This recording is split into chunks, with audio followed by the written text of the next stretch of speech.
Veliki pozdrav i dobrodošli na naš kanal. Možemo li da kažemo eksplozija u Sankt Peterburgu? Ne, nije bomba. Ne, nije pucnjava. Politička eksplozija je došla iz usta Milorada Dodika. Lider Saveza nezavisnih socijaldemokrata, čovjek koji već godinama drži Republiku Srpsku u čvrstom zagrljaju sa Moskvom, sada je ispalio nešto što će odjeknuti od Banja Luke do Brisela, od Beograda do Vašingtona i odjeknuće dugo, jer ono što je rekao na marginama Peterburškog međunarodnog ekonomskog foruma nije obična izjava. To je najava, to je signal, to je, kako to narod kaže, metak ispaljen iz čiste namere. Dodik je potvrdio da se u narednom periodu očekuje dolazak ruskog predsjednika Vladimira Putina u Banja Luku. Ne bilo kakav dolazak, ne obična posjeta. Kako Dodik kaže, reč je o istorijskom događaju, a povod otvaranje i osvećenje rusko-srpskog hrama u glavnom gradu Republike Srpske. Zaustavimo se ovdje na sekund.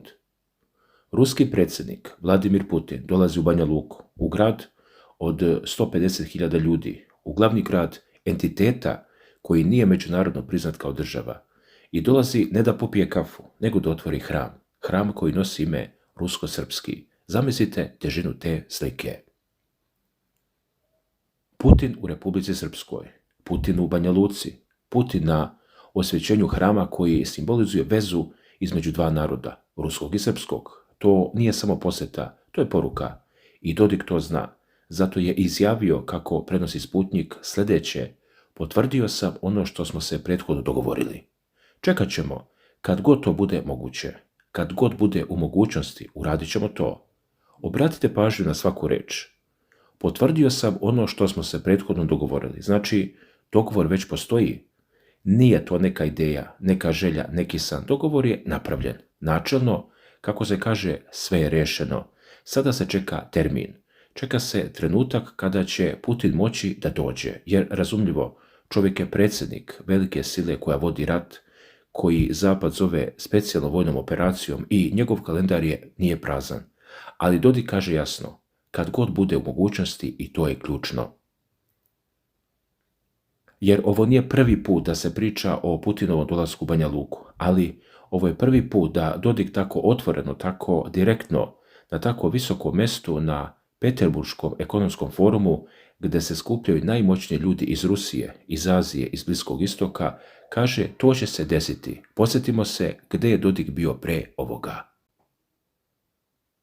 On je, kako sam kaže, ove godine već bio u Rusiji nekoliko puta. Prvo 9. maja, dan pobjede, parada na Crvenom trgu. Tamo su se okupili najverniji prijatelji Rusije. Dodik je bio među njima. Stajao je, gledao kolonu, slušao govore, i to nije bila turistička posjeta, to je bio diplomatski čin. Zatim, 28. maja, Međunarodni forum o bezbednosti u Podmoskovlju. To nije mjesto za obične političare, to je mjesto gdje se razgovara o vojsci, o odbrani, o prijetnjama i odgovorima. Dodik je bio tamo, slušao je, pričao je, dogovarao se. I sada Sankt Peterburg, ekonomski forum i opet Dodik. 3 puta za manje od mjesec dana. A onda kaže, jedino što je sigurno jeste da ću 25. septembra biti u Moskvi. Osmislite tu dinamiku. Čovjek iz Banja Luke, iz Republike Srpske, koja je deo Bosne i Hercegovine, koja je pod velikim pritiskom Zapada, kojoj se stalno prijeti sankcijama i ukidanjem podrške, taj čovjek ide u Rusiju kao kod kuće. I to nije tajna, to nije skriveno, to se objavljuje na sva zvona. Dodik kaže, bio sam 9. maja, bio sam 28. maja, danas sam ovdje i ponovo ću doći. I ponovit će 25. septembra. Pitanje koje se nameće, šta se tačno dogovara? Jer ovo nije samo rukovanje i fotkanje, ovo nije samo politički turizam. Kada lider jednog entiteta iz Bosne i Hercegovine toliko često posjećuje Rusiju, kada se sastaje sa najvišim zvaničnicima, kada Lavrov, Sergej Lavrov, ministar spoljnih poslova Ruske federacije, odvaja vrijeme da priča sa njim na marginama foruma, tu se ne priča o lepom vremenu. Prema saopštenju Ruskog ministarstva spoljnih poslova, Sergej Lavrov se sastao sa Dodikom 5. juna na marginama 29. Peterburškog međunarodnog ekonomskog foruma I šta su oni pričali? Prvo, produbljivanje partnerskih veza između Moskve i Banja Luke. To nije zvanično priznanje Republike Srpske, ali je veoma blizu tome.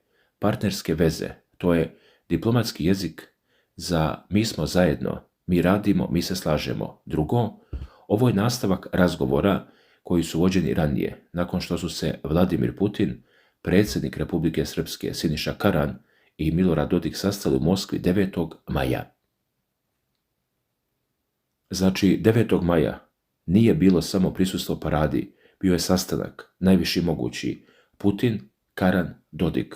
To nije običan sastanak, to je summit. I treće, Lavrov i Dodik su razmijenili ocjene o trenutnom stanju bosanske političke krize, uključujući rad Kancelarije visokog predstavnika za Bosnu i Hercegovinu. Ovo je udar na međunarodnu zajednicu. Jer Kancelarija visokog predstavnika, to je tijelo koje ima ogromne ovlasti. Visoki predstavnik može da smjenjuje lidere, da nameće zakone, da poništava odluke. To je nasljeđe Dejtonskog sporazuma i ratovi 90-ih i Rusija je oduvek bila protiv toga, a sada na sastanku sa Dodikom Lavrov i on razmenjuju ocjene o radu te kancelarije. Prevedeno na običan jezik, dogovaraju se kako da zaobiđu, kako da je oslabe, kako, kada da ignorišu. A sve to vodi ka jednom, ka dolasku Putina u Banja Luku, jer zamislite sliku. Putin dolazi u grad koji formalno nije ni prijestolnica države. Republika Srpska nije članica UN-a, ali Putin dolazi tamo kao da dolazi u prijateljsku prijestolnicu, i to ne bilo gdje, hram, verski objekat. To je simbolički potez koji se ne može kupiti novcem. To je poruka svim Srbima, gdje god bili, da je Rusija uz njih. To je poruka Zapadu. Vi nemate monopol nad Balkanom. To je poruka Bosni i Hercegovini. Republika Srpska ima svog zaštitnika, ali ne idemo prebrzo. Vratimo se na Dodika i njegove riječi o Putinu, jer on nije samo rekao dolazi, on je u drugom intervju za rusku agenciju TASS rekao mnogo više. On je rekao da je predsjednik Putin jedinstvena i nezamjenjiva figura za svoje vrijeme. Ne čuje se to često. Politika je puna floskula, važan lider, veliki državnik, poštovan kolega, ali jedinstven i nezamjenjiv, to je drugačiji nivo. Dodik kaže, Putin daje nadu ne samo Rusiji, već cijeloj civilizaciji. Poslušajmo to ponovo. Cijeloj civilizaciji. Ne svom narodu, ne svom bloku, ne svojim saveznicima, cijeloj civilizaciji. To znači da Dodik vidi Putina kao globalnu figuru, ne samo regionalnu, kao čovjeka koji oblikuje svijet, ne samo Rusiju. I Dodik objašnjava zašto. Kaže, Putin pokazuje da postoje i drugi načini borbe za slobodu. Ne diktatom, ne pretnjama, ne metodama, koje su samo još jedan oblik fašizma. Ovo je direktan udar na Zapad. Dodik dakle tvrdi da ono što Zapad radi, sankcije, pritisci, mešanje u unutrašnje stvari, to je drugi oblik fašizma i Putin pokazuje suprotno. I zato kaže Dodik, bez Putina svijet bi danas bio unipolaran. Rusija bi bila podijeljena, dominirale bi zapadne sile. Ovo nije samo hvalospev, ovo je geopolitička analiza i ovo je stav. Dodik kaže još nešto. Kaže, Putin je čovjek koji sluša i poštuje druge, ne nameće svoje odluke, ne pribegava pretnjama i uvijek ispunjava dogovore. E sad, vi možete da mislite o Putinu šta hoćete, vaše je pravo, ali ono što je važno, ovo nije izjava nekog neutralnog posmatrača, ovo je izjava čovjeka koji je u svakodnevnom kontaktu sa Putinom, čovjeka koji sedi za istim stolom sa njim, čovjeka koji se dogovara sa njim. Ako Dodik kaže Putin ispunjava dogovore, to znači da on ima iskustvo sa tim, da je on video da Putin drži reč. Ali to je za političara kao što je Dodik zlata vredno, jer pogledajmo sa koje pozicije Dodik dolazi. On je lider SNSD-a. Njegova stranka je pobjedila na lokalnim izborima. Sva ta politička borba, svi ti izbori, sva ta nadmetanja, oni se odvijaju u okruženju koje je neprijateljski nastrojeno prema Dodiku. Zapad ga je stavio na listu sankcionisanih. Amerika mu je bila ukinula vize pa vratila. Evropska unija ga izbjegava. I šta on radi? On ide u Rusiju. I kao što vidimo, tamo dobije podršku. Tamo dobije pažnju, dobije partnerstvo i sad najavljuje Putina u Banja Luci. Mislite li da je to slučajno? Mislite li da Dodik ne zna šta radi? On gradi alternativu, on pokazuje svom narodu, ne treba nam zapad, imamo mi Ruse. On pokazuje svojim protivnicima, možete vi da prijetite, ali iza mene stoji nuklearna sila. On pokazuje međunarodnoj zajednici, nemate vi monopol nad Balkanom. A sada da se vratimo na hram, rusko-srpski hram u Banja Luci. Dakle, to nije obična crkva, to je simbol. Kamen temeljac je postavljen pre nekoliko godina i sada se gradi. I kada bude završen, bit će to mesto gdje će se ukrštati dve vere, dva naroda, dve kulture i na čijem će otvaranju prema Dodikovim rečima biti Vladimir Putin. Zamislite scenu. Zvonjava zvona, narodu narodnim nošnjama, sveštenici u zlatnim odorama i ispred svega toga predsjednik Rusije, čovjek koji je već 25 godina na vlasti, koji vodi svoju zemlju kroz ratove i krize, koji se ne plaši zapada. I on dolazi u Banja Luku.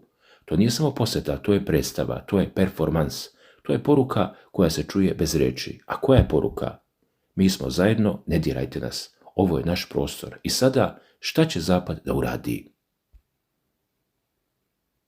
Jer ovo nije prvi put da Dodik igra ovu igru. On već godinama balansira između istoka i zapada i uvek uspeva do sada da izvuče nešto. Ali ovo je drugačije. Ovo je dovođenje Putina na teritoriju Bosne i Hercegovine. To nije mala stvar. Predsjednik Rusije nije išao u Sarajevo, nije išao u Zagreb, nije išao u Podgoricu, ali ide prema Dodiku u Banja Luku. Zašto?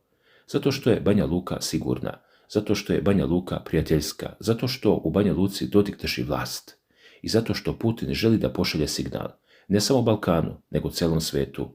Signal koji kaže, Rusija nije izolovana, uprkos svim sankcijama, Rusija ima prijatelje, Rusija se ne povlači sa Balkana i to je ono što Zapad najviše mrzi da čuje. Zato što Zapad misli da je pobedio na Balkanu, da je NATO proširio granice, da su Rusiju potisnuli u ćošak, a onda Dodik iz Sankt Peterburga kaže čekajte malo, stižemo mi. I ne kaže to samo on. Gledajte šta se dešava u Republici Srpskoj. Predsjednik Republike Srpske, Siniša Karan, je također u bliskom kontaktu sa Rusijom. Ustavni sud Republike Srpske je usvojio dokument o ocjenama odluka visokog predstavnika. To je direktan izazov međunarodnoj zajednici. Političari iz Republike Srpske stalno putuju u Moskvu, stalno se sastaju, stalno razgovaraju i sada hrami Putin. Da li shvatate koliko je sve ovo veliko? Ovo nije samo vest o posjeti, ovo je vest o promjeni ravnoteže snaga, o tome da Rusija ponovo aktivira svoje veze na Balkanu.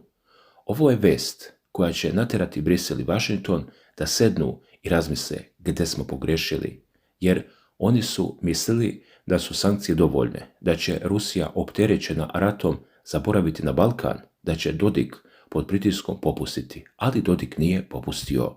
On je otišao u Moskvu i 9. i 28. maja, otišao u Sankt Peterburg i najavio da će ponovo ići 25. septembra i dovešće Putina, kaže, u Banja Luku. Sada, dragi gledalci, da budemo jasni, ovo još nije potvrđeno iz Kremlja.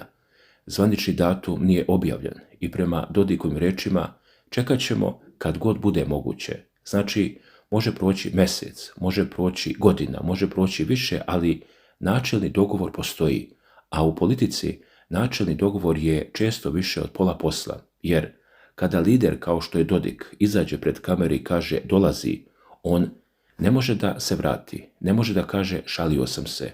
On je uložio svoj politički kapital u ovu najavu i ako Putin ne dođe, Dodik gubi kredibilitet. Znači, Dodik je siguran, on zna da će Putin doći i zato govori tako samouvereno. A šta to znači za Bosnu i Hercegovinu? Bosna i Hercegovina je već i onako složena država. Podeljena je na dva entiteta, 3 konstitutivna naroda, gomilu kantona i opština. Svaka odluka je jako teška, svaki potez izaziva krizu, a onda na scenu stupa ruski predsjednik. On, prema navodima, dolazi u Banja Luku, u glavni grad Republike Srpske i time posredno podržava težnje Republike Srpske ka većoj nezavisnosti. Jer, šta mislite, hoće li bošnjački lideri u Sarajevu biti srećni zbog ovoga? Neće. Oni će verovatno protestovati. Oni će tražiti reakciju međunarodne zajednice. Oni će reći, ovo je mešanje u unutrašnje stvari Bosne i Hercegovine i imat će pravo, ali ko će ih čuti? Zapad je, kao što je dobro poznato, zauzet svojim problemima. Rat u Ukrajini, inflacija, izbori, krize. Balkan je pao na dno prioriteta i upravo to Dodik koristi. On koristi to što niko na zapadu nema vremena da se bavi Bosnom i on gradi svoju priču, a Putin dolazi i to nije jedini signal. Sjetite se ranijih Dodikovih izjava. On je rekao da je odluka Rusije o specijalnoj vojnoj operaciji potpuno opravdana. On je rekao da je Putin oličenje nove ere i multipolarnog sveta. On je zamolio Putina da ne prepušta Republiku Srpsku evropskim birokratama. To nisu reči čoveka koji se krije. To nisu reči čoveka koji pregovara. To su reči čoveka koji je doneo odluku. Idemo sa Rusijom pa šta bude. Također da podsjetimo da Rusija ulaže u infrastrukturu. Rusija pomaže u energetici. Rusija daje zajmove. I za sve to Dodik daje političku vernost. To je transakcija. To je dogovor. I to je ono što funkcioniše. A sada, kada se sve ovo sabere, šta imamo? Imamo lidera jednog entiteta koji otvoreno kaže Putin dolazi. Imamo ruskog ministra spoljnih poslova koji se sastaje sa njim i razgovara o produbljivanju veza. Imamo najave novih posjeta. Imamo reči hvale za Putina kakve se retko čuju. Jedinstven, nezamenjiv, daje nadu civilizaciji. I imamo najavu otvaranja hrama koji će postati simbol srpsko-ruskog bratstva.